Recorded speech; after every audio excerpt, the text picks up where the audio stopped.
Om Gayatri Mahamantra with your back straight. Om Bhurabhuvah Swaha Tatsaviturvarenyam Bhargo Devasya Dhimahi Dhiyo Yona Prachodayat. Invocation of the Divine Master Adi Guru Muni Vedvyas. Om Guru Brahma Guru Vishnu Guru Deva Maheshwara Guru Deva Sakshat Parabrahma Tasmai Shri Guruve Namaha Akhand Mandalakaram Vyaptam Yena Characharam Tadpadam Darshitam Yena Tasmai Shri Guruve Namaha Om Shri Guruve Namaha Vyas Rupena Avahayami Sthapyami Dhyayami Pujyami Tato Namaskaram Karomi. ShriMed Bhagavad Gita, chapter number 9, verse number 20. Traividyaha Mama Somapaha Putapapaha Yagyahi Ishtava Swargatim Prarthayante Te Punyam Asadya Surendralokam Ashnanti Divyana Divi Deva Bhogan. The understanding that we draw from this particular verse in the light of the connotations as understood by this teacher. The Vedic wisdom has two parts, two important portions or parts, whatever we may like to term it as. The first one is known and understood as Veda Purva, one that precedes. And the other part is the Veda Antaha, the culmination part, the extract of it. But extract has a different understanding as well. Now, Veda Purva, it talks about this mortal plane, the seeking of a human upon this mortal plane, in order to fructify and cherish several aspirations on this mortal plane in this life, in the form of food, shelter, clothing, amenities, and there is no list. It's ever-ending list. What do you want in your life? One may start with food, shelter, accommodation, conveyance, communication, and then it goes on to accumulation. Accumulation will never have a list that shall end. And if accumulation will exhaust its list, then would start the beginning of the list for recognition. Where all and in what all forms do you want to be recognized?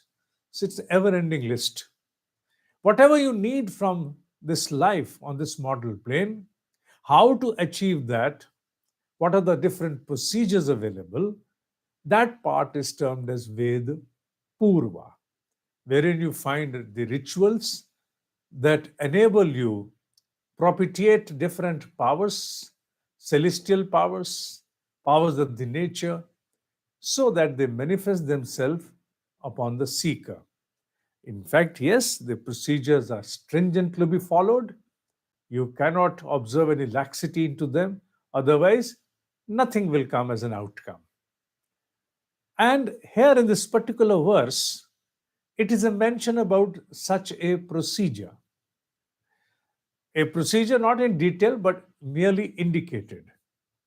Indicated that if you are aware about the wisdom of the three predominant Vedas. Vedas are four. Yes, they are four. There's no doubt about that. But predominantly, they are three, and one is an outcome of the third one.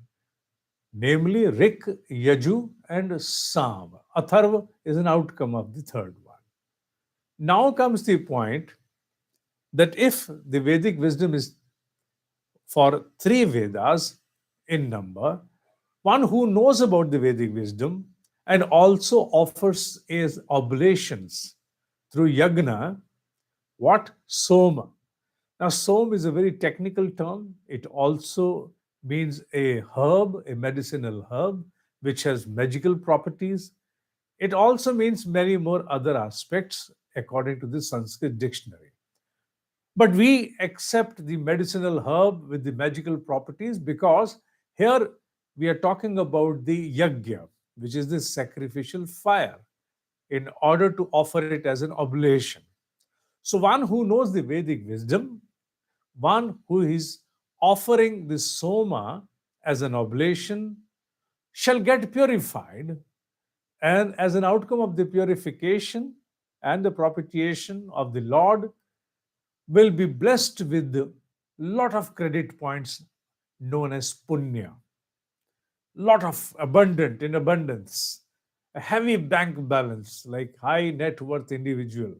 You become a high net worth individual in the parlance of the punya, the credit points, the blissfulness, and then you can encash that for what? Generally, the humans, they have a seeking on this planet. When they have a seeking on this planet about different kinds of aspirations, desires, so what do? If you're asked about in your life as a boon, as an offering, as a boon, what more do you want? For example, let's undergo a small hallucination to approximate the understanding of this particular verse. What do you want of this life, out of this life, as an outcome? Here you are affront a celestial being who wants to shower upon you a boon. Ask for anything, and thee shall be given that. So, what are you going to seek? If you are not blessed with that understanding to seek emancipation, you will always like to seek something which you have been falling short on this planet. Well, I never had a big house. I wanted a palatial bungalow. I was aspiring to have my own private jet, a private yacht. I was aspiring to have my own independent island. I was aspiring to have my own skyscraper. And you go on, go on, go on. So, where does this all come from? All of this comes from what all you have so far interacted in your life with wide eyes open outside. So, you have noticed people having yacht, you have noticed people having jet planes, they're having their own independent island. So, gathering all inputs from the world outside, you again then propose, you may propose to that celestial being, bless me with the boon to have all of this. Now, here in this particular verse, it says, it conveys, in a way, all that is an impossibility for a being on this mortal plane and is made available to the celestial beings in the heavens. In the heaven, also, a special name has been given here as Surendra Loka, the abode of Indra. At the abode of Indra, you will find such pleasures for which the pleasures on this planet stand nowhere. Your constrained intellect cannot envisage into itself all that is available there. So, when you cannot imagine about it, there is no fun of going on running on the windmill just in order to go on weaving the fabric that maybe this I'll get or that I'll be able to get. Maybe in abundance, I'll get something which equates to this mortal plane. No, it is something beyond. Beyond imagination is the right word to end up this particular spread that we have created as an hallucination. So you will get that. Now there is a question which is hidden between. What is the question which is hidden? Yeah, reading between the lines, there is a question. And the question shall be answered in the verse to follow, although we shall be able to study that verse in the next class, but yet that there is a purpose behind introducing its slight ethos over here. What is that? You are seeking a blessed blessing in the form of a boon from a celestial being as an outcome of all good deeds that you have accomplished on this mortal plane, in turn to encash your boon, your punya points, your credit points. And in turn, you get the heavenly abode, where all that is available, which is beyond your imagination. Okay, good. How much time would I be able to spend there? For example, if the quantum of your, although it is in proportion to the quantum of your credit points as the boon, yet if going by a wandering imagination without any bounds, you are given the blank check of time, of age. You fill it and sign it, that will be cashed. And I fill up with 10,000 years. Okay. Now I have a time slot for 10,000 years in that unimaginable, luxurious abode of that celestial plane. 10,000 years. The human age is almost today not able to touch 100. There I'll be getting ensured with all commitments, 10,000 years. Question is, what after that? What? What after that? What after that? Yes, of course, the charging will exhaust, the credit note will expire, then you are back to the square one. And which is that square one? Square one is right at the point where you are beseated at this moment. You mean this mortal plane? Of course, yes. Now, this was the interaction which transpired between the god of death, Yamacharya, and Nachiketa, one who is very sure about what it is seeking. He or she may be termed here as it. Sure about that. He was also being offered boons. In a way, his third boon was very critical, and he wanted to know about the Atma-vidya, how to seek emancipation, to be precise. And Yamacharya, the god of death, now wanted to negotiate with that boy in exchange of what? In exchange of the same thing which has been mentioned in this particular verse. You seek for that celestial plane, my boy, you're too young for all this emancipation. I'll give you unlimited number of years as age with all the vigor to enjoy everything which you even can't imagine here. You can't imagine that here. I'll bless you with that. Come on, take that and have a lot of joy. There shall be no outcome to you if I give you the knowledge about emancipation. But the boy sticks to his boon. He says, no, if at all I have to be back to the square one, even after 10,000 years, or whatever the number may be, it means that the ultimate initiation towards emancipation has to begin here and not from there. There, it is merely going to be a self deception to my own self. I'll be deceiving myself again for that number of years. Rather, I would be delaying my emancipation for another 10,000 years. So, why to delay? If the final exit is right from this particular mortal plane, then let it begin now. Why to rope in, why to bring in unnecessary delay for 10,000 years when all these pleasures, if I go on gratifying all these pleasures, what is the ultimate outcome? 0 oblique 0 equal to 0. So if it's all 0, then why don't I aspire to become a hero right from here? Let me begin. Now, this is an understanding which the Upanishads convey because Upanishad is quite blunt in that, whereas ShriMed Bhagavad Gita has a beatitude to introduce the subject of moksha in a gradual manner, not all of a sudden. Because it very well knows that people, the being at a mortal plane, would always yearn and seek to gratify desires which are there around him or her on this plane. So, talking about the emancipation may not mean much, may not sense much to this being on the mortal plane. So, let us introduce first the heavens, which promise the pleasures of a higher scale, unimaginable one, for a prolonged period of time. And then, when one is exhausted there, then the subject of emancipation can be introduced. Gita is taking this seeker gradually. No doubt, the objective remains the one, Atmanu Mokshat. but the mannerism differ. In Upanishad, there is a direct plunge towards emancipation, whereas here there is an introduction of the heavens and then again coming back and then starting again once from here onwards.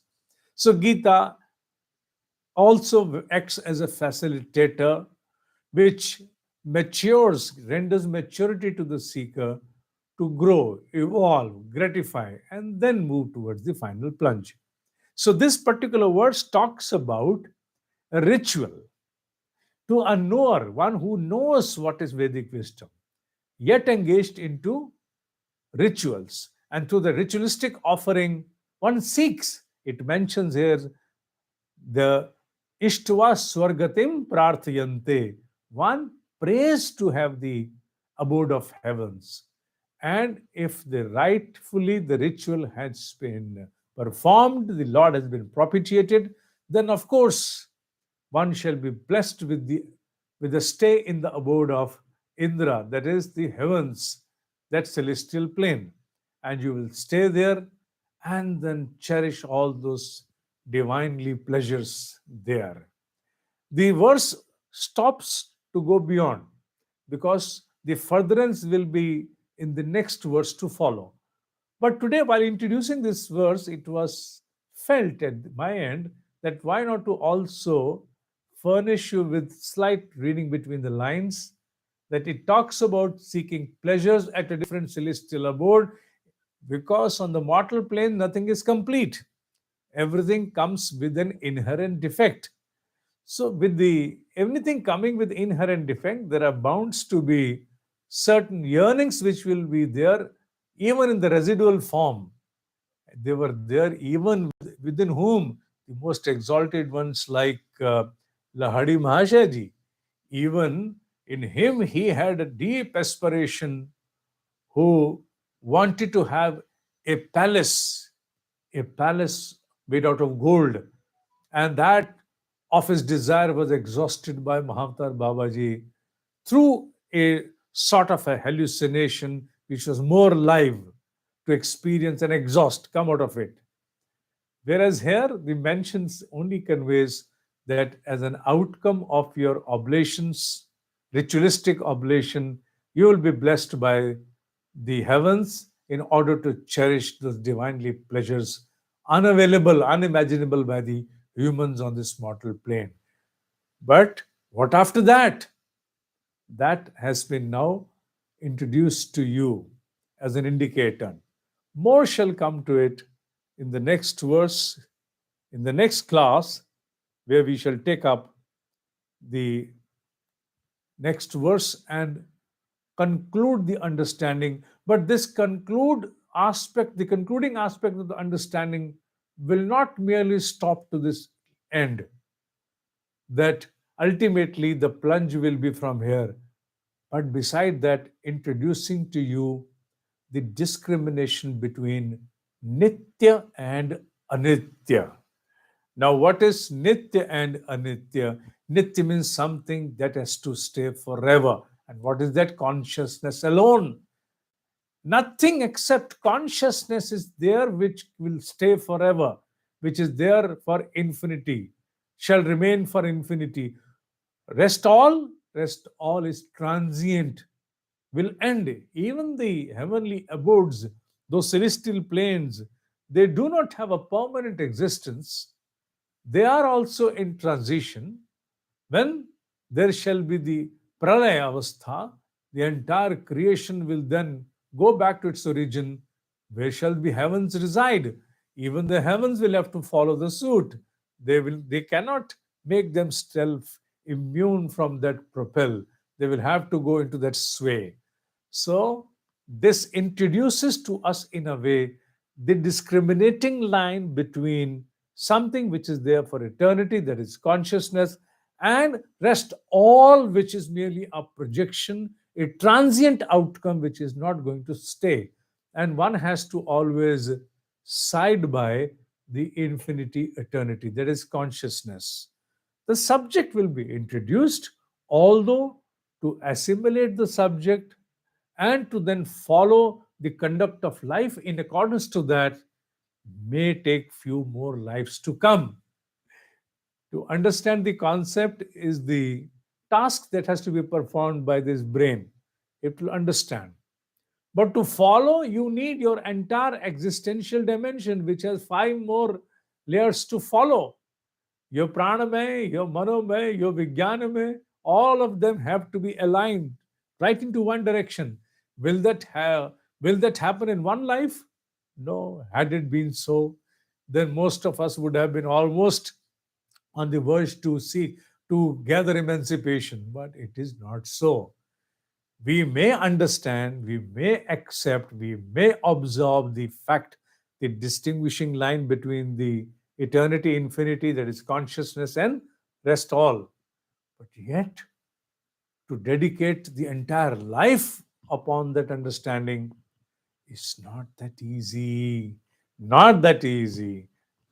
It takes lives together to ultimately arrive that point where the last life will only be spent as in the form of a renunciant, not necessarily in the garb of a renunciant, but in the form of a renunciant, where you detached and distanced and dispassionate from all holdings, you merely strive further single mindedly, one pointedly, for what?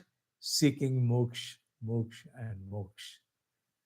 More to come in the next class, which shall be a continuation to what we have deliberated today, and the journey will move ahead likewise. Now, for today, Om Hi Satya Hai, Om Hi Satya Hai, Om Hi Satya Hai.